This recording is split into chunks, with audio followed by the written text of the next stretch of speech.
House in Baltimore. Looking forward to getting them home this weekend here and back on the old 705 thing. But it is still football season here, and fake football season is alive and well. Dennis Kolatzis now joins us from Coons Ford Security Boulevard. And Dennis, I know you love our text service. I know you've been literally the only sponsor we've ever had for the text service, now going on a decade with zero fake news. You will vouch for that, right? Every single text has had zero fake news for 10 years. But I know that sometimes when it comes through, you wish it were fake news, right? I mean, This text service this summer has been far, far too active and accurate with bad news in regard to the Ravens. Yeah, no question about it. You hold your breath every time you see the text come through, and it's usually an injury of some type. And look, injuries are going to happen, but thankfully the guys have been clean off the field for the most part.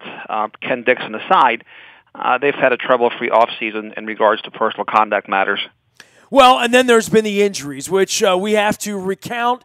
And I feel like I need a scorecard to keep up with the injuries. And even earlier in the week, guys not making it onto the practice field. But the real story here is Flacco. I mean, you could talk about any of these other issues in the offensive line and who's going to play and how's Austin Howard going to be and how's Ronnie Stanley going to hold up, Ryan Jensen. And we can go through all that. But the Flacco thing has now moved from a little, upsetting to a little disturbing to really, it's not a code red yet, but we're getting to that point. And I think all of us realize when I'll be in Cincinnati, but everybody else, I guess, be putting the TV on to kick off the season. This is going to truly be a box of chocolates. I don't even think Harbaugh is going to know what he's going to get, or that Greg Romans is going to know what he's going to get if, in fact, Flacco does go out and play in Cincinnati on September 10th. Yep, that's the multi-million-dollar question for us fans here in Baltimore, Nestor. If Flacco comes out and plays, and look, it's a great way to start the season off with the road victory against the Bengals, but if Joe doesn't play, then the odds of the Ravens having any type of season greatly diminish. Ryan Mallett certainly hasn't showed up so far in practice. He was very erratic in the preseason game against the Redskins. Now, granted, he was missing a lot of starting receivers, but so are the other guys, Kirk Cousins on the other side. So you'd like to see him have more poise. You'd like to see him throw to the spot. The two passes to Michael Campanaro, they were off target. Times it looked like he was throwing into a crowd. You certainly like to see more consistency out of your backup quarterback. Well, they say there's a reason they're backups, right? And I guess I don't know that Ryan Mallett's going to do anything this month that makes us say, wow, right? And given where the offensive line is, given where the wide receivers, and really given the fact that they're trying to run the ball, I guess, right? I mean, the real deep, dark secret here on the Flacco thing and all of that is if they can just run the ball a little bit, this defense might actually hold up enough that every week we're going to be in 20-16 and 16-13 and 17-9 kind of games trying to figure out how to get one drive together. And, we're Ravens fans. We're used to that. We had a whole decade of that, right, before Flacco got here. Yeah, I like the offense. I like the pace of it. I like the running game. We saw some misdirection. We saw pulling guards. We saw tackles downfield. They weren't as predictable as in years past, and you could see Greg Roman's fingerprints on this offense already. So I think they can do a good job of spreading out the defense, becoming multiple, and not knowing where the next play is coming from. I think that will help Ryan Mallett or Joe Flacco. So I'm really excited to see Joe come back. I think they're smart in holding him out for the preseason. He's got nothing to prove. And as long as he can practice some and get his timing down with the new receivers, that's the bad thing is he can't get timing down with Jeremy Maclin, to try to acclimate himself with him. And that's the biggest downfall of this is just from a general timing standpoint. But he certainly has got the pedigree. He's been there, done that. And look, a great running game will help any quarterback, but particularly this offense, if they can control the clock, keep the defense fresh off the field, as this defense has a chance to be really special. You combine it with special teams, this could be a good team, but they need Joe Flacco under center or in the shotgun. If they don't, their chances of making the playoffs greatly diminish. And we're looking at a high draft pick next year in the first round. And I've said it before, Nestor, they needed to draft a quarterback before Flacco's injuries. 6, 7, or 8 of them will be available in the first round this coming year. So no matter what happens with this season, the Ravens would be wise to draft a quarterback high. So that way, at least he'll learn on the fly and he'll have a bigger upside than Ryan Mallett. And hopefully, if Joe goes down in the future, he'll be able to come in and win some games. And if Joe retires, when he retires, then you have a capable backup ready to start.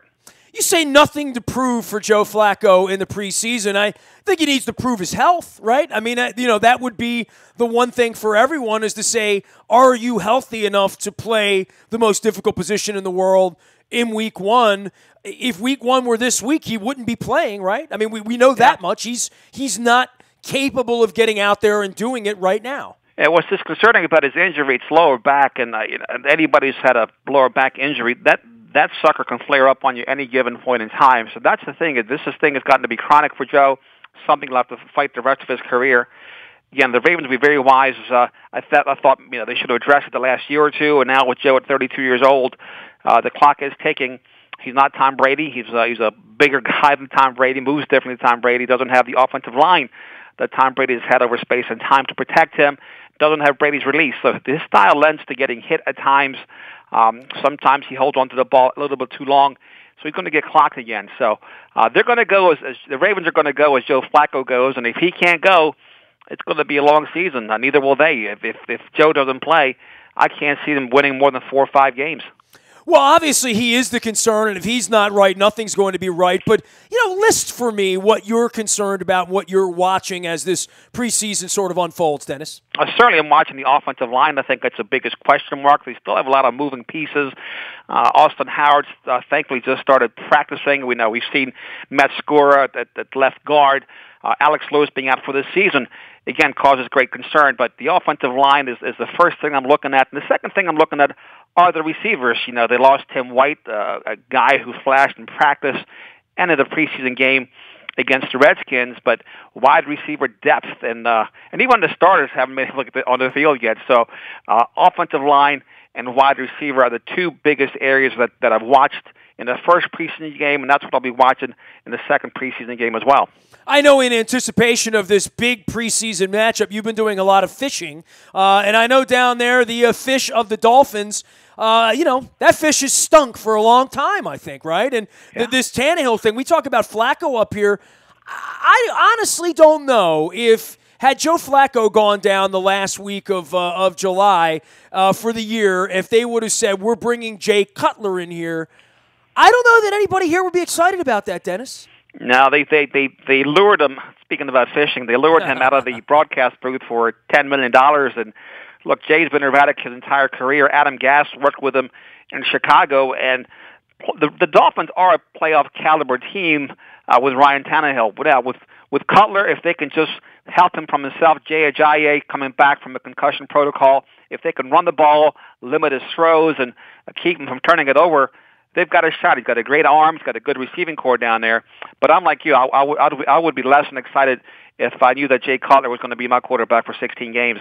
The Dolphins win the all-roster team. I mean, when you look up and down their starters, Laramie Tunsil, Mike Pouncey, Jermon Bushrod, Juwan James, another first-round draft pick, Landry, Parker, and Stills catching the ball, Ajayi running the ball. They brought Julius Thomas in from Denver, and a guy that Gase knows pretty well. Defensively, they got Wake, they got Sue, they got Kiko Alonso, Lawrence Timmons. They've got legitimate National Football League players on this team, and I don't think anybody gives them any respect because the Patriots are going to go 19-0, right? Right. They can't win, but this is the most talented roster that Jay Cutler's ever come in and found. Maybe going back 8 or 9 years when Briggs and some of those guys were in Chicago on the backside of them going to the Super Bowl. He didn't sort of inherit that team when he signed up there, but this is the most talented group he's been on. Oh, you know what? If you insert Joe Flacco in that lineup, that is a team that can definitely give the Patriots a run for their money. That's for sure. Because as you mentioned, that is a very loaded team on both sides of the ball.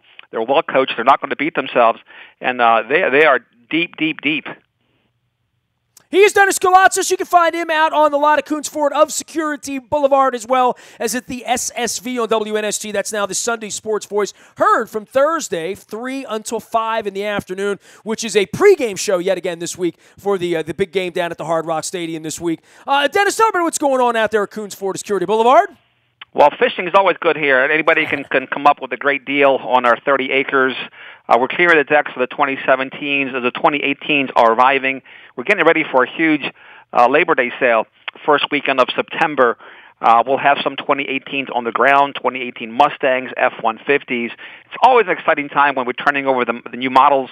They're always better and have more equipment on them. And someone could also save a lot of money on a leftover stock of inventory, as Ford heavily incentivizes it. We have a ton of late model pre-owned vehicles, huge service department, body shop, collision center, 3 paint booths to restore vehicles to brand new condition once again. Would you rather watch paint dry or preseason football, Dennis? Oh, it's easy for me. I actually like it. I know football. you do. I know you do. And, well, there's a lot of guys fighting for the job. I think it gets very, very hard in the second half with guys that you just know aren't going to play on the team this year. You know, you're just watching literally exhibition at that point. But I do think when the starters are in, maybe over the next 2 games, and I think it's very, very hard around here to evaluate without Flacco or to take anything on the offensive side of the ball too seriously other than man-on-man matchups and whether you're getting penalties and whether you're just handily getting beaten, right? Yeah, absolutely. It's also fun for me. It's fun hearing how to pronounce a player's name properly from the bottom. That, I thought it was Quincy Adeboyeho, but it's Adebojo. So who would have thunk it? A lot of stuff that you pick up, little quirks like that. And look, we're always looking for that diamond in the rough as somebody that can help this team and make a difference. Jalen Hill, for instance, there's a player that kept my eye on. Defensive back, God knows I need him, and he flashed. He played real, never mind interception, but he played real well. So like the coaches, like any other fan, I'm looking to see what the guys can do, and that diamond in the rough, as the Ravens always have undrafted free agents make the team. I think they've gone 16 years in a row with an undrafted free agent making the team. That's a heck of a streak. Well, I think there's also the Kamalea Correas and guys they're counting on this year to see whether they show up in 3 or 4 or 5 sets of downs. And certainly the defense looked good enough last Thursday night as a unit that you would say, all right, well, you know, that side of the ball will be okay when we get to Cincinnati in a month, I guess. Yeah, well, the funniest thing I heard was a friend of mine said, "Hey, you think they're showcasing Brent Urban?" I said, "Oh, you mean they tapped Brent Urban on the shoulder and said, listen, Brent, why don't you have a really great game, get some sacks and fumbles in a 10-minute period so that we can trade you?" Are you kidding me? Brent Urban is trying to start for this team. They're not going to trade him. Look, he showed up great in the first preseason game. Now, can he stack games together? Look, you can't have enough depth along your defensive line. They can rotate him. They can keep him fresh. And particularly with the offensive woes thus far, they're going to have to play lights out on defense. And if they can get guys like Urban to step up and Kafusi to step up, this could be a very special team. They're almost going to have to be like the 2000 Ravens at this rate and win ugly, which is okay. I'd rather win ugly than lose pretty. You know, I don't want to lose a 45-42 game. I'd rather win 13-10. It may not be exciting. It may not be what your average fan wants, but all I care about is a W at the end of the day. I remember the days when the only chance we had of winning was where Ed Reed pitched it after he picked remember that? It, right? Funny thing I saw was against the Colts late in their season in Reed's career. He picked off Peyton Manning. He's running down the field, and Ray Lewis was trying to tackle him because he didn't want Eddie pitching the ball and turning it over again. Or as Brian Billick, our partner here at WNST, once said, "No, Ed, no, yes, go." Right. Ed would drive us nuts, but I mean, there was so much pressure on that defense to score because of the woes of the offense, and I hope they don't press. Last year when C.J. Mosley, I believe, was against the Redskins, tried to score, and he fumbled the ball, and Coach Harbaugh got after him. I understood why he did it. I mean, he was trying to score because the Ravens weren't having success moving the ball against the Redskins. Well, we hope to have a little bit of success on Thursday night against the Dolphins. Success would be no injuries at this point. And to come home, they'll get 9 days, a little weird this time of year, in between games before the following Saturday night against the Buffalo Bills. And the always important third and final preseason game. So we'll see how the Ravens stack up on Thursday. Either way, Dennis Colatzos, our guest, will be here from 3 until 5, taking over WNST on the SSV on WNST, as heard every Thursday here. You got a game night, pregame radio for you on Thursday nights, preseason. We'll see how you do. Yeah, back-to-back weeks. I think it's great. And, again, I'm one of those few goofs that actually looks forward to preseason games. All right, well, I'll be up late. I'll be following you at SSV on WNST, out on Twitter as well. Dennis, always a pleasure. Take care of yourself. We'll see you soon. Thank you, Nestor. Be well. You got it. The WNST Tech Service, always served up by Coons Ford up Security Boulevard. We hope to have better news in future days on our tech service, but we don't control that. We report the news And views afterwards. Yeah, the views are here. The news is there. That's text service. All brought to you by Coons Ford of Security Boulevard. You can find me anywhere the internet is served. Facebook, Twitter, LinkedIn, Snapchat, Instagram, streaming live on our Facebook, as well as our YouTube, WNSTV channel. If you are headed to London and Wembley for the big journey next month, we are throwing a Saturday afternoon event from 11 until 2:52. We are going to walk and then via the air, purple sky over the Thames River. It's going to be kind of cool. Throw me a note on that, nasty at WNST.net. We hope to see you in London. I am Nestor. We are WNST.net, AM 1570, and WNST Towson, Baltimore, and we never stop talking Baltimore sports.